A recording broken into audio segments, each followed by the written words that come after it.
जिससे कि आज की इस मीटिंग की कार्यवाही शुरू की जा सके। तमाम साथियों से पुनः निवेदन है कि वो मंच के सामने आकर बैठने का कष्ट करें। शायद तो 5-7 का पाती आ रही है और उबाओ दिखाई के तावड़ा में उबाओ वो सामान हार बैठ के थोड़ी सी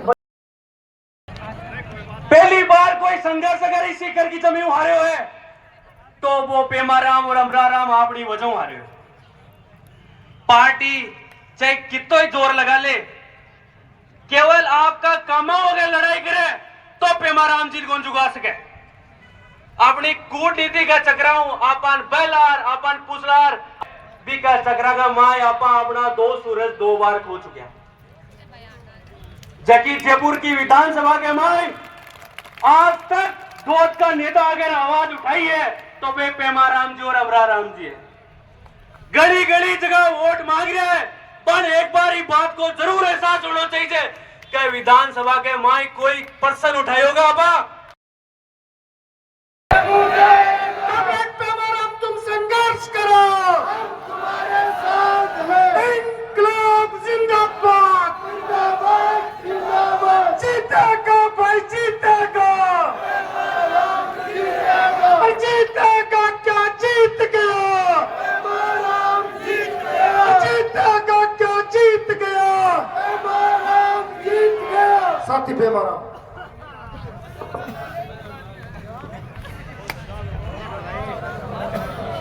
आज की सभा के अध्यक्ष मंडल हमारे बीच में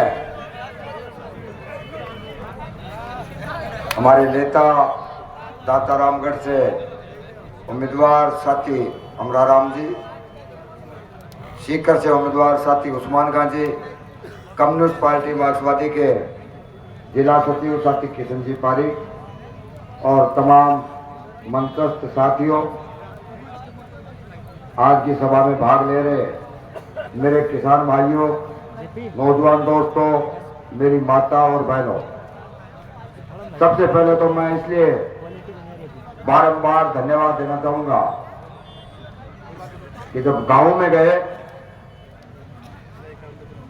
हर गांव में, तो आप लोगों का जो अपार प्यार मिला, स्नेह मिला और कई कई गाँव का मान तो ऊंट और घोड़ी भी मिली, घोड़ी वालों भुगतान मेरा तो ब्याह का माने बैठी बनी थी गाँव में है।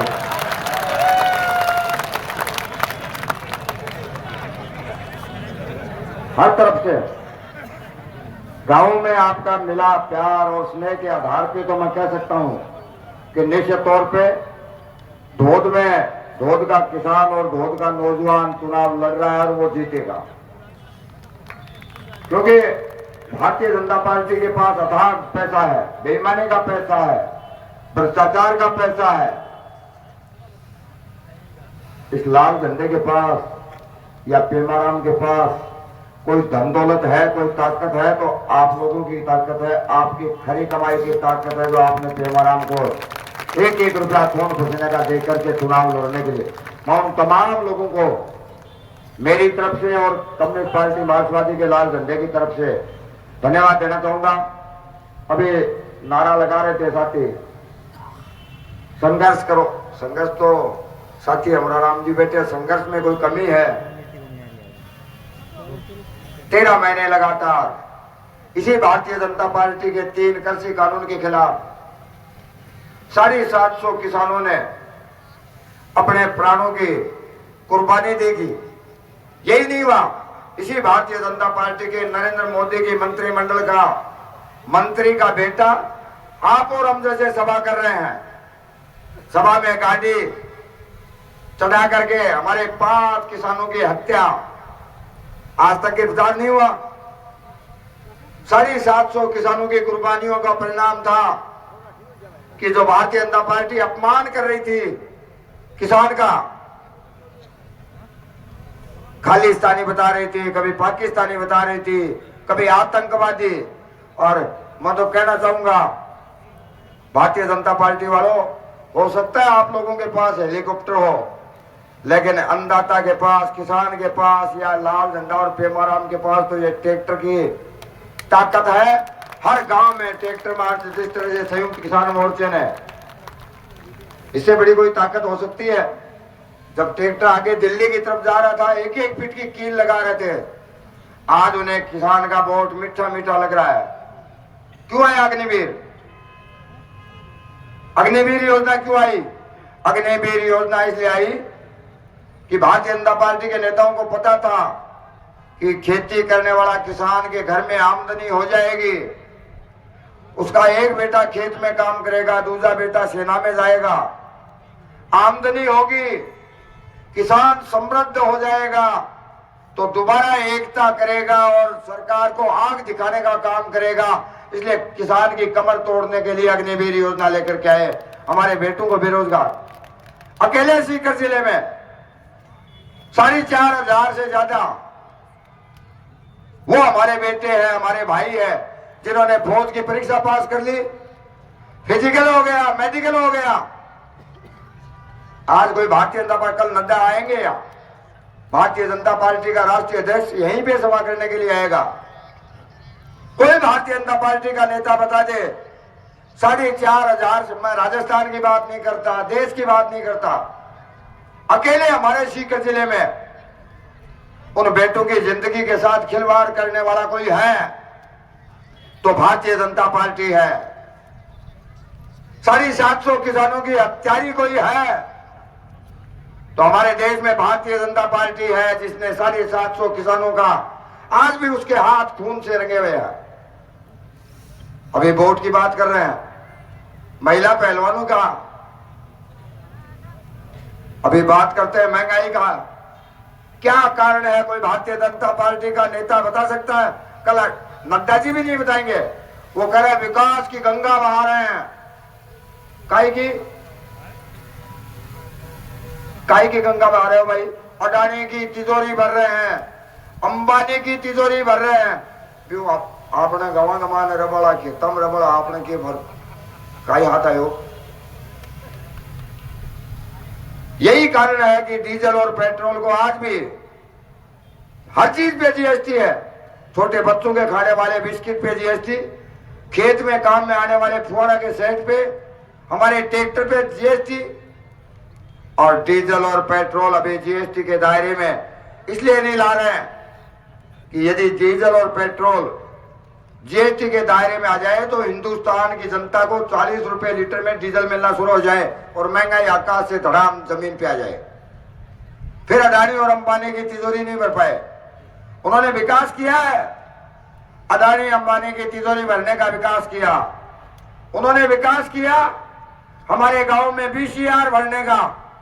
साथी अमराराम जी बैठे हैं, 15 साल यहीं पे धोत से विधायक थे, 5 साल आपका आशीर्वाद मुझे मिला, 20 साल में ये बिजली महकमा यहीं पे था। इधर इलाके की तरफ बीसीआर भरने के लिए कोई इंजीनियर मुंह करता, उसकी पजामी ढीली हो जाती। क्या हो गया 10 साल में? और अब भी ये तो ब्रह्मांड दवाई है, आपको पता ही है।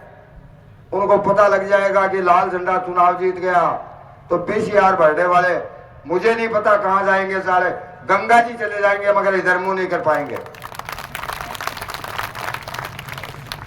विकास किया है महंगाई का, विकास किया हमारे बेटे और बेटियों को बेरोजगार करने का, विकास किया है किसान की कमर तोड़।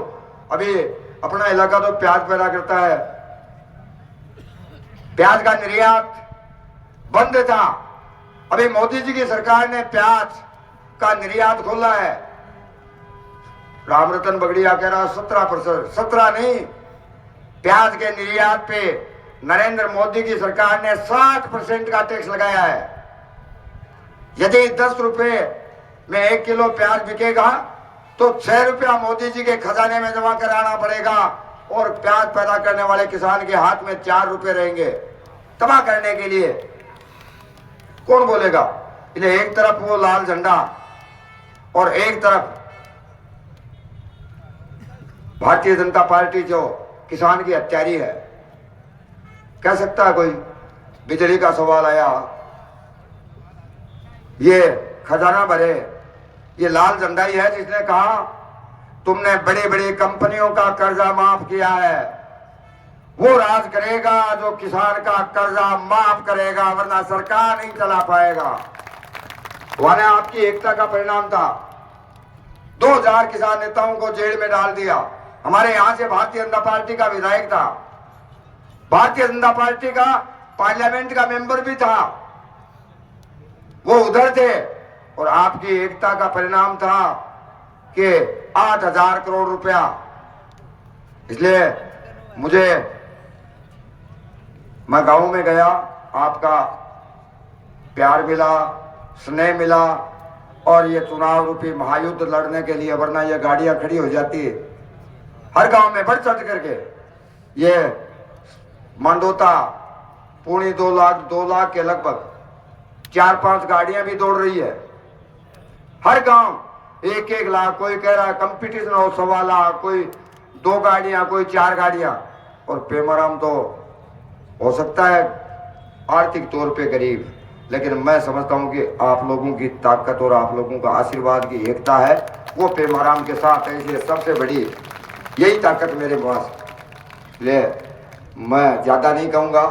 10 साल 2 चुनाव हार गए, कोई भी भाई कहीं से भी आया तो कामेड़ अमराराम के साथ रह करके कोई खाली हाथ नहीं गया, कोई भेदभाव नहीं किया। और पेमाराम वाला तो बाढ़ना के दरवाजा के कुआड़ को नहीं है, कोई कना भी आवेगो पेमाराम ने जगाओगो, पेमाराम मोटर भी घसा के सेवा करवा के लिए चोलियों पर साथ हो जाएगो। इसलिए मेरा आपसे तमाम नौजवानों से जो गांव में देखा, अभी जो जोश खरोश देखा, मुझे भी कंधों पे लद के लाए, अमराराम जी को भी कंधों पे लेके आए। नौजवानों, ये चुनाव आपको लड़ना है, ये हमारे किसानों को लड़ना है, हमारी माँ बहनों को लड़ना है। 5 दिन का समय है, उनके पास पैसा है, भारतीय जनता पार्टी के पास बेईमानी का पैसा है, भ्रष्टाचार का पैसा है। हमारी जेब पे डाका डाल करके पैसा लिया है उन्होंने। 5 दिन लगातार कड़ी मेहनत करनी पड़ेगी, कड़ी तपस्या करनी पड़ेगी। आप 5 दिन लगातार 25 तारीख तक दौड़ेंगे तो मैं भरोसा दिलाता हूं कि साथी अमराराम के साथ रह करके आने वाले 5 साल तक आपके हक और अधिकारों की चौकीदारी करने का काम पेमाराम करेगा। बीच ये पावर प्लांट वाली बात करा पारिक जी, और लाल झंडो चुनाव जीत जैसी जना हटे 37 दिन धरनो देवा की जरूरत को नहीं पड़े। इका भी कोकरिया फिर गौशाला ही बनेगी, पीछे पावर प्लांट को नहीं बढ़ेगा। लेकिन 5 दिन लगातार आपको कड़ी मेहनत करनी पड़ेगी। जितनी मेहनत आपने की है, 5 दिन चौकसी करने की जिम्मेदारी आपकी है। आने वाले 5 साल तक आपके अधिकारों की चौकसी करने की जिम्मेदारी फिर पेमाराम की होगी। बहुत बहुत धन्यवाद।